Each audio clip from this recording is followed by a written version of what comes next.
Hello and welcome back, everybody, to episode 2 of the HamRadioConcepts podcast.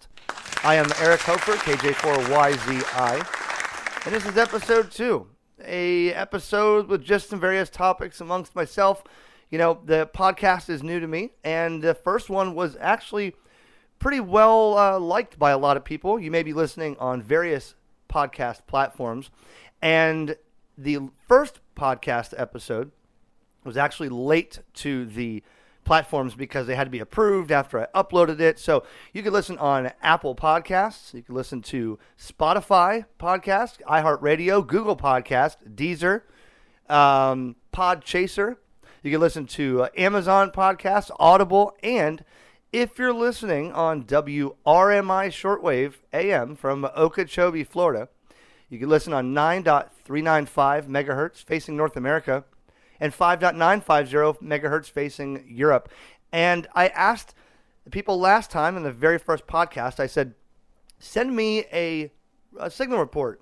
You can send one to WRMI as well. They sent me quite a bit of them in the email. Let them know, thank you for letting me buy these time slots on shortwave, and tell them how their signal sounds and how you like the programming. I like to stay on there as long as I can. I met the guys. They're pretty cool.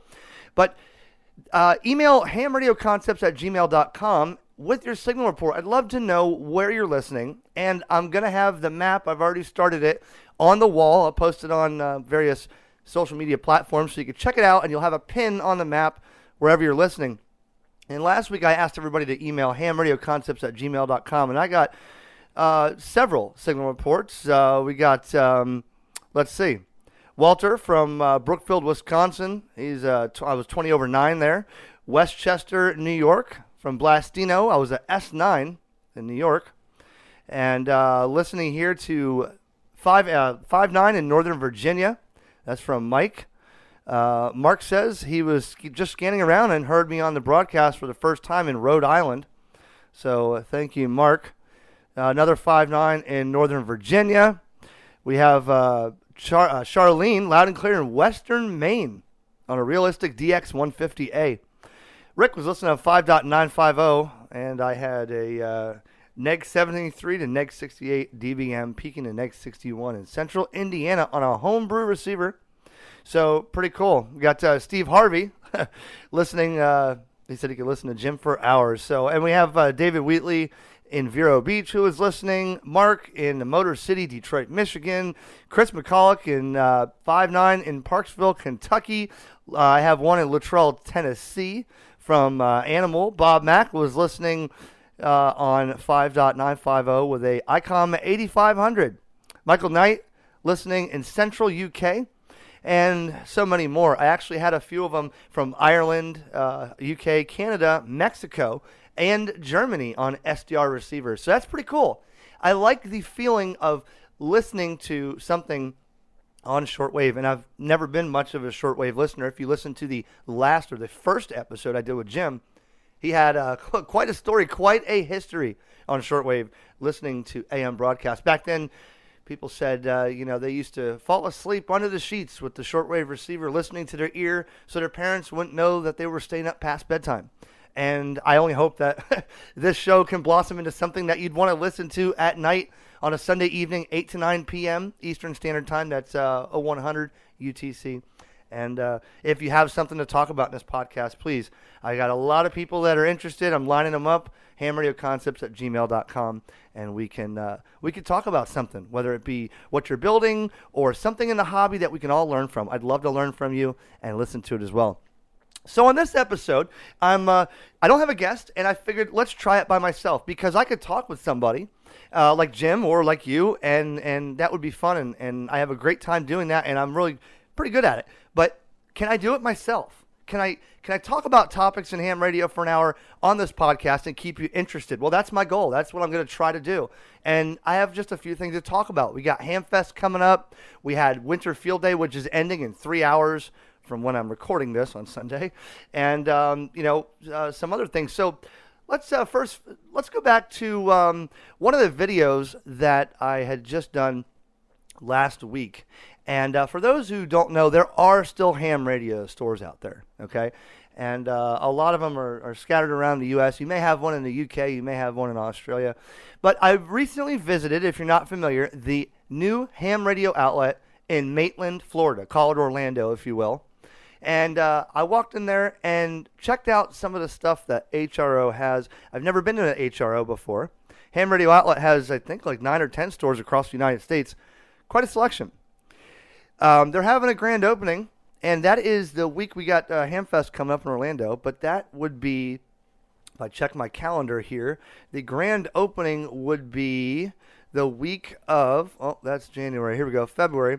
So Hamfest in Orlando Hamcation, which was actually canceled the last couple of years because of COVID, is 11th, 12th, and 13th. Always around the the weekend of Valentine's Day. And a lot of wives say, okay, we'll go to Hamfest on Saturday, and guess what's happening Sunday? We're going to Valentine's dinner. So that a lot of guys and gals get in trouble when they spend Valentine's money at Hamfest. So maybe that was a good ploy for Orlando Hamcation to do that. But so they're having at HRO, they're having a grand opening Monday, Tuesday, Wednesday, Thursday, the week of Hamcation, which would be 7th, 8th, 9th, and 10th of February. And I'm planning on going there probably on Monday or Tuesday, the 7th or the 8th. Icon will be there. Kenwood will be there. Yaesu will be there. Some other manufacturers that are going to be at the show will be there. And, you get to talk to some of the vendors and the people at HRO, and they always have recommendations. The cool thing about HRO, which you can see in the video, is all the radios that are in stock are actually on the bench connected to an antenna, and you can go there and make contacts directly from the store and try the radio before you buy it. That's pretty cool. So I, myself, love the ICOM 7610. I dream of that radio every night. I have had all the ICOMs, the 7300, the 9700. I have the 7100. I had the 5100. I had a 51. I'm buying a 52 next week. We're going to talk about that in this episode. The ICOM 52 is an amazing handheld. I'll talk to you about that and why I want it. But I made a contact or two on the 7610 to Pennsylvania and New York. That was pretty fun. And the guys are just great. They have a lot of stuff.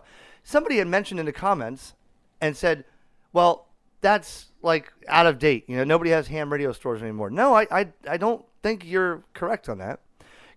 If you're new to the hobby, there are places that you can, a lot of it's online. You buy something online, you get it in the mail, and people like me hate waiting in the mail for things that I buy because I want to go home and play with it. But now this could be dangerous, that I have a place in Orlando only an hour and 20 minutes away that I can go and buy something that I really want.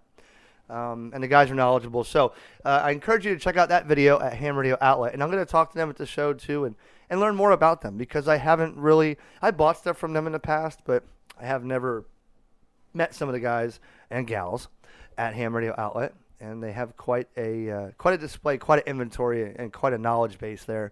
All of them are hams, and it's a great place. So as I mentioned about Orlando Hamcation, which is only about 10, 12, 15 miles away from the building. Hopefully everybody that's coming to Orlando Hamcation for that weekend, which is, again, has been postponed the last couple years. So I'm not sure what the current condition of COVID is going to do for people that want to attend.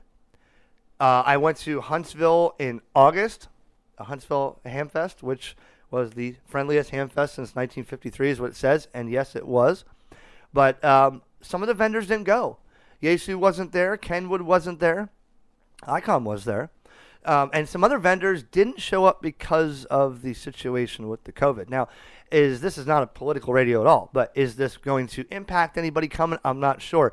I would presume that everybody that has missed it the last couple of years, that when they canceled it months before, is going to be there in full force. And let me tell you, Hamcation in Orlando is my favorite. I've been to Dayton, I've been to Huntsville, I've been to Orlando, and a little one here or there, Okeechobee, Melbourne, whatever. The Hamfest in Orlando seems, I think, to be the biggest and best, I think. I've been to Dayton 3 times. And Dayton is cool, but Orlando just seems to have more of a wider range, I think, as you'd call it. More things going on there, I think. I mean, Dayton, I saw there was, one building was commercial, one building was like little vendors, and then one building was yard sale. And this one, you got buildings in the back, buildings in the front, yard sale section outside. You got food trucks galore. Orlando Hamcation really has a great footprint for a Hamfest. They also have RV parking. I did not do the RV parking this year, but it's cool. You got the people that put their RVs in there and they stay for the week or the weekend. And a lot of them have tables right there in front of the RVs too. And you meet some pretty cool people. If you're an RVer, you go from buying something they've had on their table to sitting down and having coffee and talking about different trips or things that they have installed in installed in their RV or whatever. So Orlando Hamcation, I'm excited for it. I really am. And when I go to Hamfest, I normally look for the junk section. I call it the junk section. It's not junk, but I do like to take a trip around to ICOM and Yaesu and Gigaparts and see, but a lot of people are looking at the next newest radio they want to buy, and they want to see it and ask the manufacturers directly what they think. Me, I like to get my own opinion, and look online, research it, watch some YouTube videos. Maybe I'll ask a question or two that I can't find the answer to. But I like going in the junk section. You got to watch back there, guys, because I'll tell you a couple stories. I went to, it was actually Orlando and Dayton, two different years. I went to Orlando Hamcation, and in the back there was, oh gosh, now I know the box. Okay, there was one, it was a Yaesu 817 QRP radio, if you're familiar with those. In the box, like new. Don't think it's ever seen outdoors before. Somebody bought it for QRP, didn't think 5 watts or QRP is any good for anything, and put it there for sale for $225. I looked at it. I had no cash on me. I said, oh my gosh. I turned around. I said to John Frankie, Cam4 MCK, I said, John, give me $250 right now. I'll give it to you outside when I hit the ATM. He goes, okay. Grabs his wallet, pulls the money out. I turn around, it's gone. It was that fast. Or there was a ICOM 51 when they had first come out. Somebody bought it. They didn't like the D-Star format, digital format. The whole thing brand new. They wanted like $200 for the thing. They were going for just about $400. And I saw it. I said, hey, I want to buy this. But this was in the back of the Hamfest with the junk section. I call it junk section because you have people with old packet modems that may or may not work. I always like to look for, I'm trying still to find an old Browning Golden Eagle, Mark III CB radio set. And I found one back there. He wanted like $600. And I said, oh, well, and the one guy says, no, that's probably Savage, pieced together. It probably doesn't work. Don't spend that much money on it. But you never know what you're going to find in that little section. So I go outside in the junk section, and boat anchors. If you want tube radios or boat anchors, they're everywhere. I mean, a dime a dozen. Boat anchors galore. And I was looking for a old Siltronics 1011C or D, which was made by Swan, one of the Swan radios to get into sort of like a 10-meter or 11-meter radio. Way back in the day, all tube, and I have a 1011D, and it works, but I wanted some parts and whatever, and the VFO knob and all that. So I find a 1011C, and I'm going to use the parts for that. Paid $25 for it. Rick N4WRW comes over and he says, "You bought that? I just went back to go get it." I said, "Sure did." But right next to that, on the table, I know exactly where I bought it, was a chrome-trimmed high-gain GT550A tube radio set. I guess it's made by High Gain, but if you look up the Galaxy GT550A, you'll see it blue, and then there's a yellow one. I have the blue one. It says High Gain in the top left. I'm not sure if that's the same High Gain that makes antennas, but matching speaker and power supply looked really nice. And the guy says, well, this was gone through by this guy in Tampa, blah, blah, blah.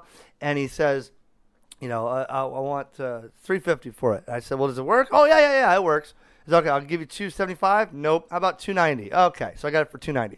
So he helps me load it in the car. So after that day, I get home. First thing I do at 9 o'clock at night is tear this thing open, and I'm firing it up. And my wife's like, wow, that was fast.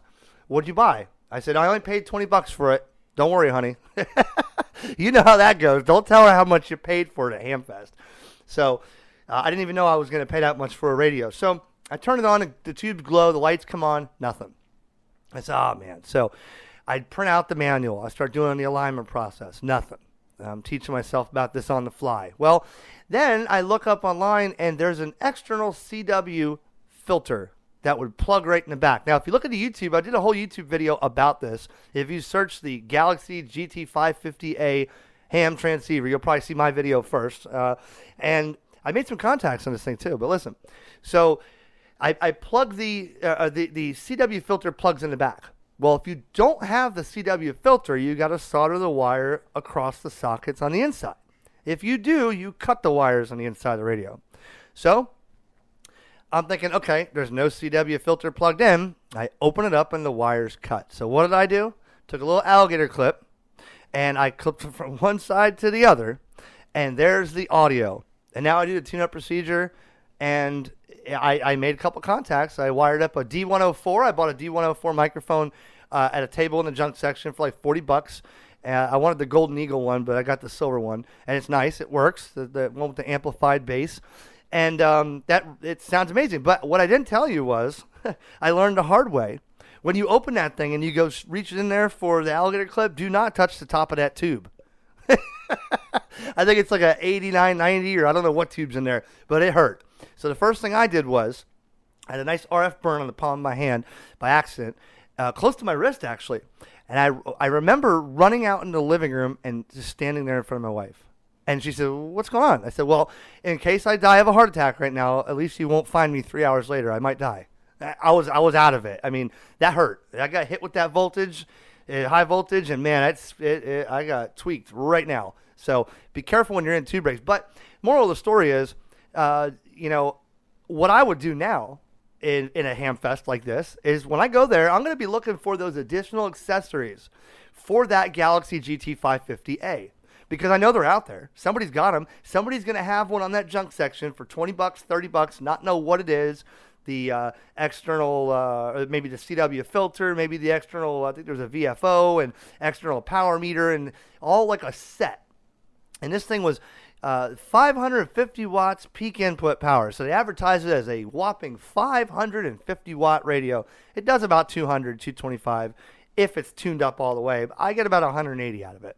But it is heavy. It does get hot. It sounds great, but man, when you talk on a tube radio, and I've actually done field day with this tube radio, not field day. Yeah, it was summer field day, right? I made a video on that too. And it's an amazing experience. So stuff like that is what I look for. I'm going to be looking for those parts for that and see, maybe someone's got, well, I sold the receiver. All I got left is this and this. I'm going to buy it. I'm going to try to make a deal. Don't always automatically chew them down on the price in the yard sale section. See what it is. Ask a couple questions.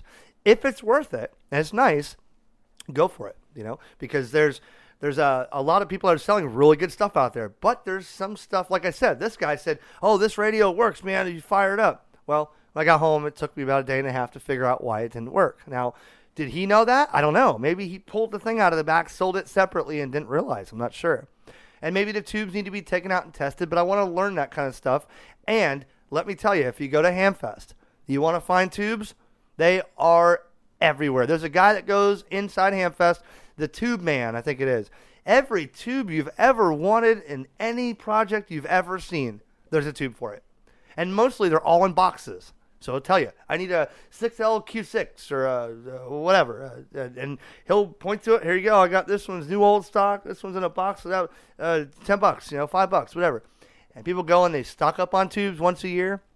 And they fix their projects. And that it makes it a lot cheaper than going on eBay and finding tubes. Because people jack up the prices because of the fees and all that stuff. So a cool little story there of what I've bought. I've bought a lot of different stuff also from Hamfests, and I can't remember all of them. I know I did buy a SWR bridge that I took it home and tried hooking it up in line. I think it was a Heath kit. There was nothing inside. There was nothing. Somebody put new SO239s on the end. They never hooked anything up inside. There's nothing inside but just the meter and the connectors. So that was, you don't want to take stuff apart there at Field at Hamfest, but there's you can find it if it's at Hamfest. Some people say, no, I don't want to go back there. You never know. The first day of Hamfest on Friday, usually, or if it's Saturday in your area, where the yard sale section or tailgate section, as you call it, that's where a lot of the cool deals are. And I encourage you to look through there. And I usually go 2 or 3 times to find, something in there, because I walk and I look over it. I do the second round, I see it, and there it is, something I got to have that I just don't need. So Orlando Hamcation, again, is February 11th, 12th, and 13th. This not this week coming up, but next week. It's going to be one heck of a show, I hope, again. And then the next one after that to look forward to, if they don't cancel it, would be Dayton, up in Dayton, Ohio. Dayton, Ohio is not at the O'Hara Arena anymore. They are at the, the fairgrounds there. I want to say Greene County Fairgrounds, something like that, I forget. But they have a lot more room there. You're not in the building with the asbestos and the water leaking. And a lot of times in May, it still is beautiful up there and cold with no snow. So if you haven't checked out a Hamfest before, you got to go online and look and see the list of published Hamfests. And sometimes they're not published. Sometimes they're little ones. We have the Treasure Coast Hamfest, which is starting at the end of this year, because we had the very first one when they canceled Orlando Hamcation. So we did the Treasure Coast Hamfest on the same day as Orlando Hamcation. It was like just one day, February 13th, I think, was a Saturday last year. And it was rather a hit. We had over 1,000, over 1,300 people. The tailgate section was huge. A lot of people out there that had stuff for sale used. We only had a couple vendors. But I'm hoping, if anybody's listening, let's get some more vendors to the Treasure Coast Hamfest. I want to thank all the people that were involved in our Hamfest. We had giveaways, guys, every 15 minutes at the Hamfest. And, man, we had dual band radios, dual band handhelds. We had antennas. I mean, Shark Antenna had an entire spread. I mean, everybody that was winning Shark ham sticks was getting a ham stick from 80 to 6 meters. Every 15 minutes there was a giveaway, whether it be a DMR radio or a tri-band mobile, 50-watt, 220, 440, 2-meter, a lot of giveaways. So keep your eye on my videos on YouTube or look up the Treasure Coast Hamfest. It should be the end of 2022 before we do that again. That's going to be really fun. We're going to have more food trucks this year, hopefully more commercial vendors, indoor and outdoor, and you can get a hold of them if you're interested in that. So if you're new to ham radio, or maybe you have been seasoned in ham radio for many years and you're looking for other things to do. So there's one thing to do is visit a Hamfest and meet some people and learn about some new gear that is top of the line. A lot of times they release stuff at Hamfest and first announced. But you also have Field Day. And fitting on this episode right now as I'm recording it, and yesterday when I made the video, is Winter Field Day 2022. It is a ARRL sanctioned event that is every year at the last weekend of January. A lot of times, Winter Field Day, it's snowing where you live, and you can't go out there on an ice lake, or maybe you can, and you participate in Field Day. Then we have a Summer Field Day, which is the last weekend in June. But what is a Field Day? I've made a lot of videos on Field Day. And it may be something that you have thought about and you think maybe you don't fit, or maybe you've never heard of it before. And maybe you live somewhere where you're listening on shortwave and you've heard me talk about ham radio and you're going to keep hearing me talk about ham radio, but you live in some country where you didn't even know ham radio still existed. Well, Field Day. What is Field Day? Field Day is an event twice a year that gives you the reason and the need to go out in the field and exercise, okay? Exercise. You always got to keep your skills brushed up. Field Day is sometimes for some groups like ours in Vero Beach, W4OT, Vero Beach Amateur Radio Club. Field Day sometimes is more for camaraderie, at least in the winter one, than it is for making contests. It's not a contest, but you're going out. For instance, I'll talk about Summer Field Day as I go every year, because Winter Field Day, from my understanding, just changed its rules because of COVID. So, and I'm going to tell you about a field day or two of mine that I remember specifically, because we've had a lot of cool ones, man. And if you have any, post a Facebook picture or Instagram or wherever on my social media that is on my listings, or email me a picture of your best field day or a memory that you can remember, because everybody remembers that field day. So field day in the summer or winter is usually 24 hours, usually 2 p.m. from Saturday to 2 p.m. Sunday. Now, again, the difference between winter and summer is sometimes you can't get out of your house because you're snowed in, and in the summer it's morbid hot. Okay, but either way, you're always out in the field on emergency power, solar, battery, generator, and you're working a 24-hour event to try to make contacts with other field day stations. Okay, and your field day station normally is with your club. It doesn't have to be. You can operate field day from home. You can operate field day by yourself out on the top of a mountain, or you can operate it outside in your front yard. You don't have to be a part of a club to do that. But our field day is usually fun because we have, breakfast, lunch, and dinner, coffee. We have over this winter field day yesterday, we had over 50 people show up from the club. And in the summer, it's usually about that. But sometimes, again, it gets morbid and it's just uncomfortable to be outside when the heat is scorching like that and the mosquitoes are biting you. But what are you doing? So in field day, you're trying to make more contacts to other field day participants. And in doing so, you're exchanging information about your station, and they're giving you information about their station. For instance, we may be 5 stations running on emergency power in South Florida. There's a logging program that goes with it. Everybody's on the same logging program. Everybody is, in a geographical area, like we will be in South Florida. Now, then they have a Central Florida and North Florida, so 3 different areas. So when we make contacts, we'd call under the club call, Whiskey 4, Oscar Tango, CQ Whiskey 4, Oscar Tango, Field Day. CQ Field Day, this is W4OT, CQ Field Day. And then when somebody responds, they give us their station designator and, location, and we do the same. So we were always on the last few field days, Whiskey 4, Oscar Tango, 5 Alpha, South Florida. 5 Alpha meant 5 stations on the air at one time, which were not on the same band. So you could have one on 80 meters, 40, 20, 15, and 10, say.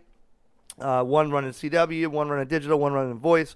So 5 stations at one time. Alpha, which was emergency power only. So we had generators, we had battery backups, we had solar. And then Sierra Foxtrot Lima, which was South Florida. So people have watched my YouTube videos, and they've said, well, all these words and stuff coming out, what does that mean? Well, you may have somebody that is in New York at their house, and they're a 1 Delta, which would be 1 operator, Delta on home commercial power in New York, so November Yankee. And as you put these in, when you log them, it may sound boring because you're not having a conversation, you're just exchanging, but when at the end of the event, 24 hours, and you look at the software, you'll see a map. And every time you log it, it automatically says, hey, you got northern New York and eastern New York. And you got South Florida, Central Florida, North Florida. There goes Florida. It's green. And some clubs really turn this into a contest. They really turn this into, we want to get the award to say we had the most contacts. Well, it's not about that. It's about you're getting out in the field and you're talking amongst your friends. You're learning about new antenna designs that may be out there. I invite a lot of people that are new to the hobby to field day, and usually we have, and there's points. I'll explain the point system in a minute. But a lot of times where we have field day, we put the flags up, the banners that are on the side of the road to invite people into ham radio. So field day is an opportunity to get your local community to understand what you're doing. Because everybody knows you've been somewhere in a park, maybe, operating ham radio or fox hunting, and the parents are grabbing the kids and they're saying, oh, kids, don't go over there. They're a bunch of weirdos. They got this antennas, they got earphones on their ears, and they're talking this weird language. Well, they don't understand that in my area, when there's a hurricane coming, the local Indian River County, and other counties in Florida, and their ham club is assisting Red Cross and the Salvation Army or everybody in shelters and, donations and, search and rescue if needed or relaying information.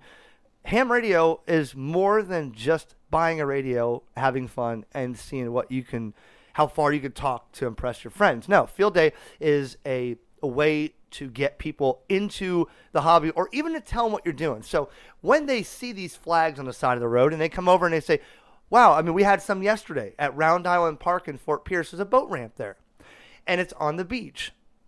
So not on the beach. It's on A1A, so it's 500 feet from the beach if you go across A1A. But there was a lot of people coming that just want to do a nature walk around, and they say, hey, what are you doing? Hey, my dad was into ham radio. Hey, what are all these antennas? Now you got the playground on the other side of the park, and you got us. We keep to ourselves. We clean up. We make sure we don't leave trash, and we're very open and inviting. And people come over, and would you know that 3 or 4 people that came over thought ham radio was gone? They thought ham radio didn't exist anymore, and they were super excited to sit there. They ate a burger with us, and we invited them to, the next event, and they are super excited. That's one more person that may be coming to enjoy ham radio, and maybe they have their own, knowledge base, or everybody in our club has something to offer. I mean, you got people that are engineers, people that are in the space program, people that are, car enthusiasts, people that are anything you think of. Somebody can do it. Somebody has done it. Somebody wants to do it. They're learning it. Solar experts and people that are talking about building radios and so then that's where Kit Night started. Kit Night is, every Friday in the summer they'd meet at a different ham's house and everybody'd say, hey, look, I got this project, and if somebody didn't know, they'd learn there. If somebody did know, they'd teach the people that don't. So this is the value of ham radio. Field days are one of them, okay? So because I like to talk, so I go on a rant here, right? And I'm doing this by myself, so I hope if you're listening on Apple Podcasts or iHeartRadio or Spotify or Deezer or listening anywhere, I hope that I'm not boring you yet. But this is a first for me. There was a first podcast episode last week with Jim ever. Now there's a first me doing it by myself. So I hope this is at least something that is easier to listen to than another program that you may have found that's on shortwave that's not your liking. But anyways. So, field days in our neck of the woods in Florida have been a little more glamorous. A lot of people have seen some videos and they say, wow, Eric, okay. They said, we were out in the middle of Texas under a tent. It was lightning. It was storming. We got eaten alive by mosquitoes. We had no air conditioner. And, we purposely made sure to ration our food and cook everything on a Swedish candle, everything that to make it authentic, and that is awesome. I love that. But then we always had on the beach with our, people would bring RVs. We had pavilions. We had, barbecue grills there. We had restrooms at the beach parks or portable porta potties brought there or whatever. It was very comfortable. People that would come in their RVs, they'd operate out of the club trailer, which is fully off grid and fully maintaining communications for up to 3 operators in a club trailer, but then you'd have other people bringing their stuff, and they'd say, wow, that's a little glamorous. Yes, it is glamorous. So, but the view and the propagation that you get on the water at the Indian River or the ocean on a field day gives you signals across the world. It really does.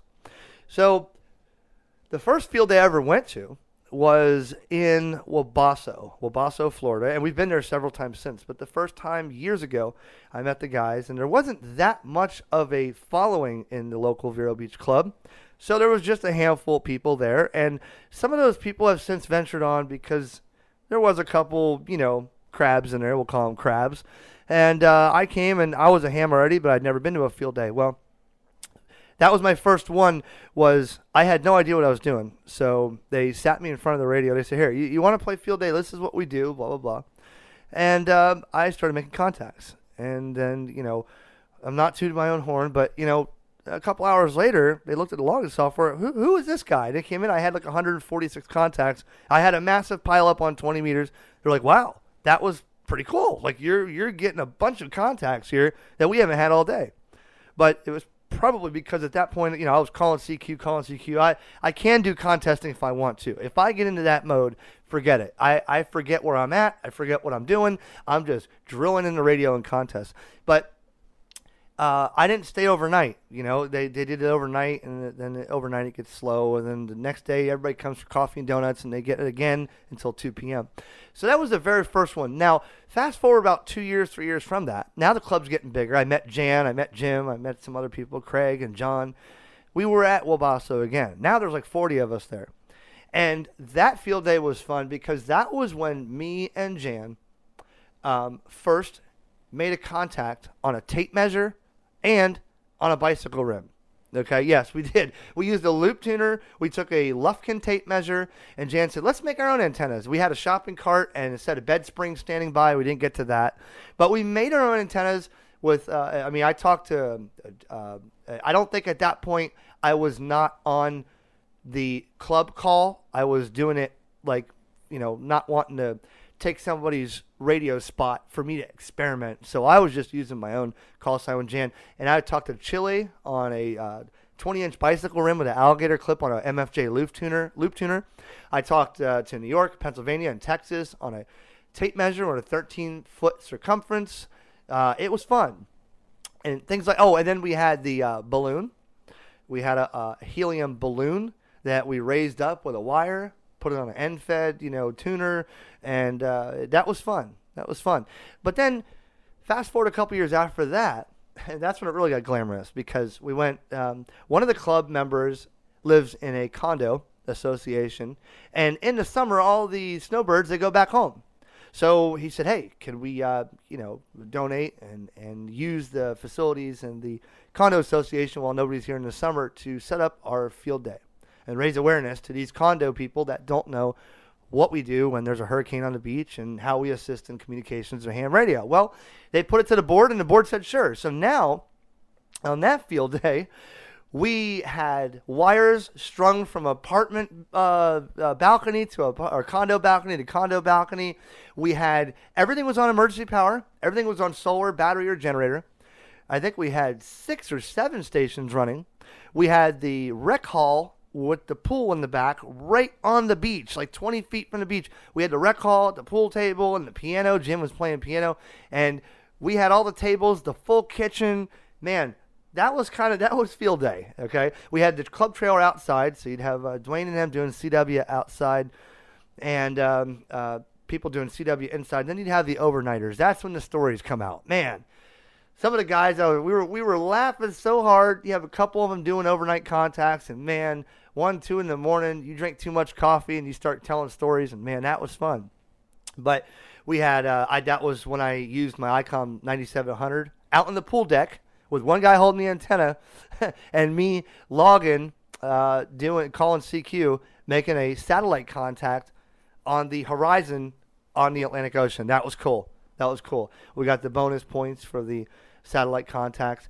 And, speaking of bonus points for field day, it's, again, not about showing off on points, but they encourage you, for digital modes, you get points for voice, for CW, for you're allowed 1 satellite contact for like an additional 500 points. And, other points, like if you're doing it on solar only, you get points here. If you're doing it, this power, you get points here. So there's a whole point system and a whole rules and regulations for this. So where was I going with this? Just to give you an idea, Winter Field Day was a success here at Vero. Vero Beach, we only stayed for the day. It was cold. I know you northerners were saying, wow, that's not cold. It was like 42 when I got there, and by the time the sun started going down, it was back into the 40s. It was cold. The wind was 25 miles an hour. We only had 3 stations setting up, and more burgers and bagels than it was making contacts. But we did make some. It was a success, and we got to check out Jan's 1953 53 original with 43,000 original miles Ford Thunderbird, and you can check that out in the video as well. On YouTube, search HamRadioConcepts. So a lot of camaraderie there. Field day, though, can be more, like I said, than just having an event for contest. Use it to get people involved. Spread it to your people and your organization in your local area. Hey, our county is having County Ham Radio Club is having our field day event. Are you interested in ham radio? Do you not know what it is? Come down and check it out. And there's another bonus point thing here is a station that we usually have called the GOTA, Get on the Air Station. It's a place where people can come up and they could get literature, they could see what's going on, and there's a volunteered radio there set up, and it's Get on the Air Station. And people under the club call can come up without a ham radio license with the control operator from the club there and make a contact and get a feel. Now imagine if you and your kid or you and your spouse or whoever came up and got to make a contact, you get to really see what it is. When you talk to somebody across the United States or the world, on a station that you've never touched before. Imagine how they can get them. They may be somebody that's in a Boy Scouts, and they may want to get the Boy Scouts into ham radio, and there's people out here listening that are into that kind of stuff. I've talked to some of them. That'd be a great conversation for a podcast, to have they have the Scouts on the Air and the Jamboree, and they get Boy Scouts, and they have different merit badges for Boy Scouts and stuff that get their ham radio license. And that could be a lifelong hobby, a lifelong adventure for them. Remember, when I went to Huntsville, there was a station of the oldest radio society in the world. That was one video I made. And talking to the people, they would grant and sponsor and donate to these youth that were wanting to get into radio. And they said a lot of times over the years, those youth would turn into lifelong careers in radio because of their start in ham radio. So think about that. We always need more youth in radio. I'm only 38. But the average person may say, and this is the truth, they may look at the videos and say, wow, it appears that ham radio is a bunch of older people. Well, it is, okay? There's nothing wrong with that. A lot of my ham friends are older people. But guess what? All the older people that are teaching me and that I work with on ham radio are telling me, Eric, we need more youth in here. I'm not going to be around forever. We want more younger people into ham radio. Field Day could be a great introduction to them. Field Day can be a great way for them to get their feet wet, and bring your kids along. If you're a ham radio operator and you have kids, and hey, wife, hey, honey, we're going to Field Day. I'll see you guys later. Bring the kids next time. Let them see what you do. Let them see what happens. And I got news for you. If you bring your kids to Vero, they're going to be nothing but treated very well by all the nice people here. They're not going to say, "Oh, get out of here, kid." No. We take kids first. We always try to, hey, would you like to see what this, you want to hear people talking on the radio? Come over here and check this out. So that is what Field Day can do for you and for us in the hobby for ham radio. If you're just tuning in, you're listening on Apple Podcasts or maybe Google Podcasts or Amazon, Audible, Spotify, iHeartRadio, Deezer, Podchaser, and more. Subscribe to the podcast. We never know where this is going. And I appreciate everybody listening and giving me the first opportunity to do a podcast by myself and just talk about radio and get familiar. You don't understand how excited I am, and I'm actually smiling right now. This is fun. I think this is more fun than me getting on a YouTube video talking about a new radio. This is amazing. And it's only going to get bigger from here. So I need your help to send signal reports if you're listening on WRMI from Okeechobee, AM shortwave. Get that authentic AM radio feeling. Tell me what you think about the broadcast. And thank you to all my patrons on patreon.com/HamRadioConcepts. You guys are putting your hard-earned, generous donations to me to keep the lights on for my program at WRMI. I got to pay for that airtime, guys.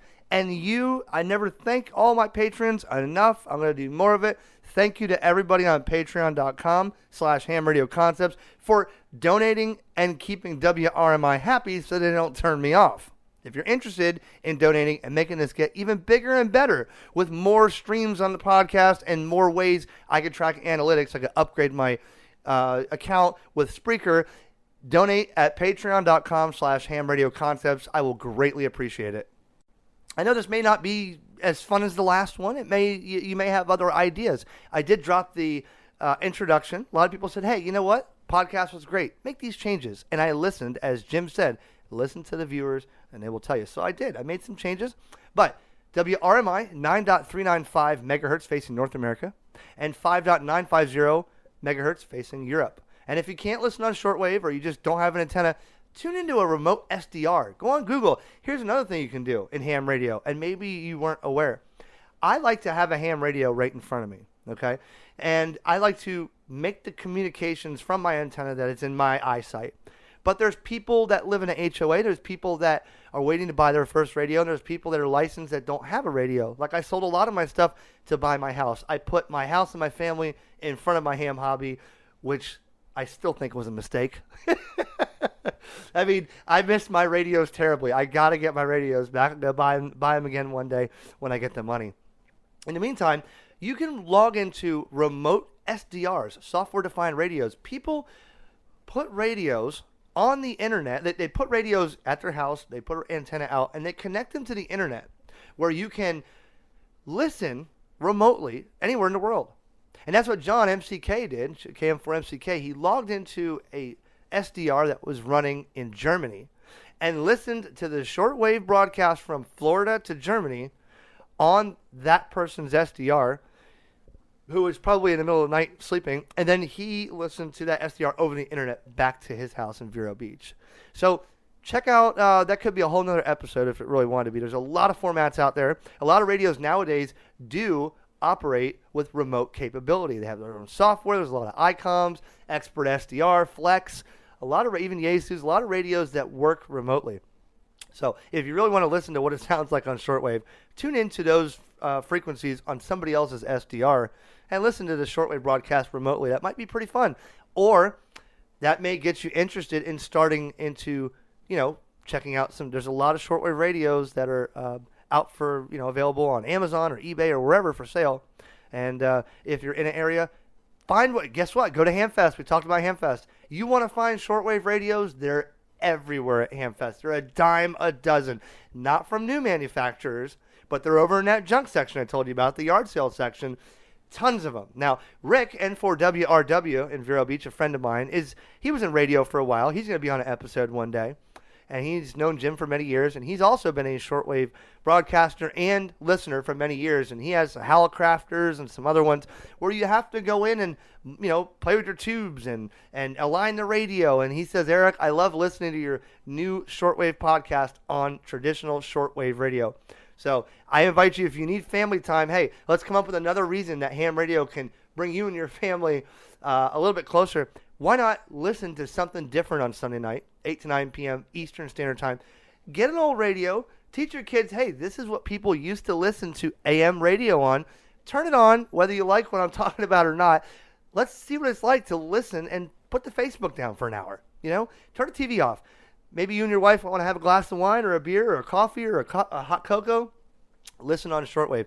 Ham radio really can do other things in life for you other than just spend your money and make you go out and make contacts, people you've never met before.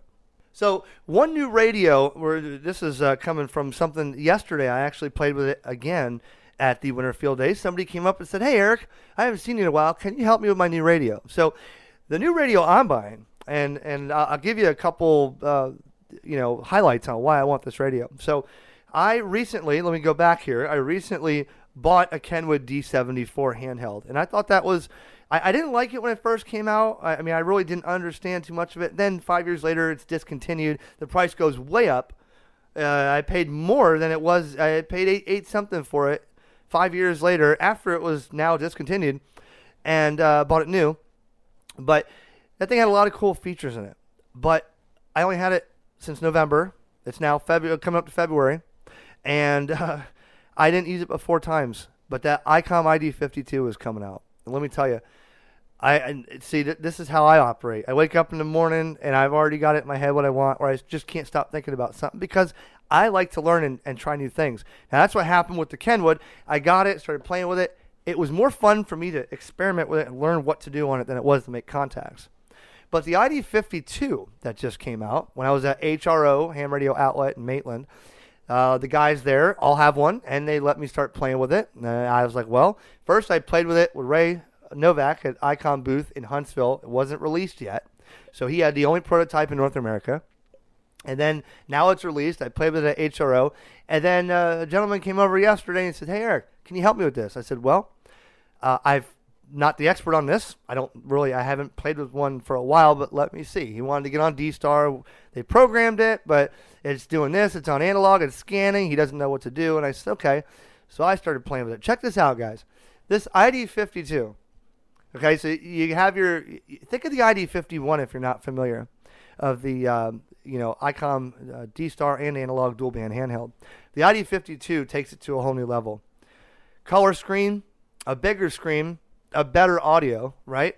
And it's got some features that the other ICOMs did not. But it's got features that other ICOMs do. Does that make sense? So check this out. I started playing with it and really, trying to teach him, but I got more fascinated. I forgot what he asked me, so I was playing with it for my own sake. It has a color waterfall on the thing. Okay, like a spectrum scope. That is cool. It's got picture mode. Check this out.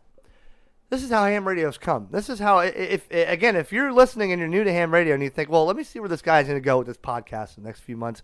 Let me see if I'm interested in ham radio, because I remember my dad did it or my grandfather did it, and I just don't think that's fun, building an antenna and talking to somebody. Okay, how about you want to talk to people and learn a whole new technology? Check this out. The Icon 52, you could take your cell phone or tablet on Bluetooth, get the app, which is made by Icon, Bluetooth this thing to your device, send pictures from your device to somebody else's device that has a 52 or a 705 or a 9700, and you can send pictures over D-Star, over RF, through a repeater or hotspot, anywhere in the world to your friend that has a radio like that, okay? And it's all happening while you're talking. You see it drawing on the color screen in color. That's a cool, neat feature. I know Yaesu had they have the Wires X functionality in the camera mic, but I think I had that. I had the FT1D, the FT2D, and I played with the FT3D and 5D. I had the camera mic. I sold it all. It just wasn't the same. You couldn't see your picture. You're taking a picture. You're sending it. But ham radio is, you can talk about slow scan TV way back in the day, which was connecting your computer to the radio and sending these, standard definition pictures. But now when you look at what you can do with a handheld across the world, tell me you can't interest a youth who uses their phone anyways. I mean, let's say, a lot of the youth and the kids these days are all on their cell phones. What if he has an interest in ham radio and then you show him this? Wouldn't that be pretty cool to give him, wow, me and my friends could get ham radio licenses and we could, communicate digitally with our handhelds with pictures from our phone and do stuff like this. I think that's a great feature to have on a radio. And not only that, the whole menu structure on the 52 resembles a lot of Icon's previous radios. I like the fact that they don't keep changing the menu, and they don't keep changing the style of the radio. They let the 51 go for a long time. They made firmware improvements based on users' feedbacks. I talked to them one time, and they said, these people are buying the radios. We listen to what they say, but there's always somebody that says, well, it needs to be color 3 years ago. Color screen. Well, people were still buying the radio, the 51 handheld, with a non-color screen for years. And it was a good seller. Everybody had one. Yaesu took that time and researched and waited for the market to be ready for it, right? And then they come out with this handheld. I think it's amazing. The sound is way better if you're familiar with an ID51 handheld. I had the 51 and the 51 50th anniversary in green. They used to have colors. I don't know if they're going to do that again, but an amazing piece of gear. So when I tried to teach the guy and show him, what I could do with the thing and dual independent receivers. You could listen on VHF and UHF, digital, analog, digital, all at one time. I could use that for satellite. I could use that for a VHF uplink and a UHF downlink. One day we're going to have D-Star satellites out there. I know there's one that's geostationary over Qatar, I think it is, in North Africa, but I think that's a D-Star satellite. But, that's my next venture. I do have the Icon 705, and guess what? That radio also has D-Star and picture mode, and Bluetooth, and Wi-Fi, and GPS. So I could potentially talk with other users on 705s with my ID52 handheld, send pictures to them, coordinate on D-Star, and then maybe I could, move to HF, grab my 705, and now we're talking 705 on HF, QRP. The possibilities are endless, but my excitement is this. There's new things coming out, and these new things are more exciting than making contacts. But I keep hearing it all the time. Well, ham radio is dead. Ham radio is dead. The comments are on YouTube. Ham radio is dead. No, that's not the case. I think what we've talked about today in this episode, between field days, between local clubs for your ham radio organization, and between new technology, right there, those three aspects of the ham radio can change people's mind, introduce them to new hobbies like ham radio, and make a stronger impact on this hobby, if that's where I'm going. Who would say that I'd make a podcast to talk about a field day? Oh, wait a minute. Well, I just gave you 3 or 4 examples on why field day could be beneficial to new people in ham radio. We always need new people, or to yourself that want to meet more people around your area. To wrap this ramble-thon on, here's the moral of the story here.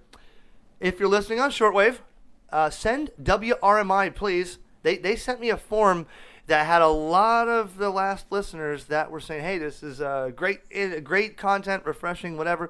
Please let them know, hey, thanks for letting Eric buy the slots as long as they're available, because I'm buying them. But hopefully nobody comes in and says, hey, we want all this time here, and kick Eric out, because I like and I'm going to do another tour there. We'll talk to them, and hopefully the tour video of where you're listening on shortwave is on my YouTube.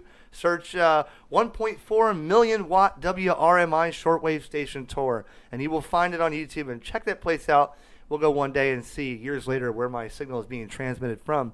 But also send me a signal report, HamRadioConcepts@gmail.com, and just give me in the email, just say signal report space signal space location. That way I can, because a lot of people did it differently, and I got to click on their email, get their name and stuff. And I want to put you on a pin on the map, and I want to share this over the next few months where this goes, and see how many people. I mean, if you've already sent a signal report, don't send another one. But that way I could see who's listening. That's pretty cool. I like that idea. Also, if you're new to the podcast scene like I am, this is my first ever attempt at a solo podcast, but the second episode ever in 2022. I'm a little late to the party.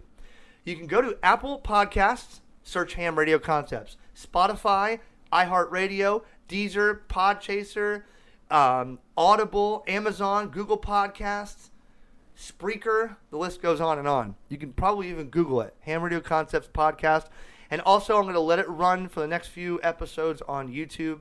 And it's even on Facebook Podcasts.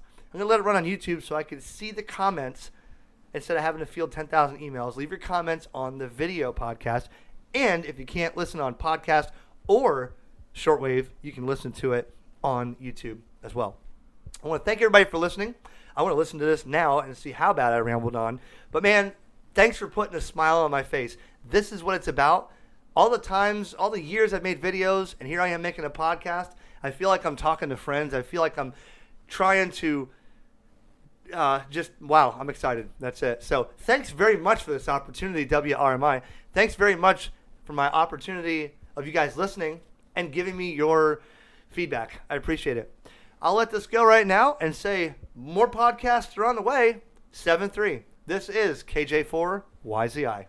Ham Radio Concepts is brought to you by HamRadioPrep.com. It's never been easier to learn about ham radio before you take the exam. And Ham Radio Prep makes it fun and guarantees your success. Visit HamRadioPrep.com. Use the code ERIC20 to instantly save 20% off every course you buy. Remember the name, HamRadioPrep.com.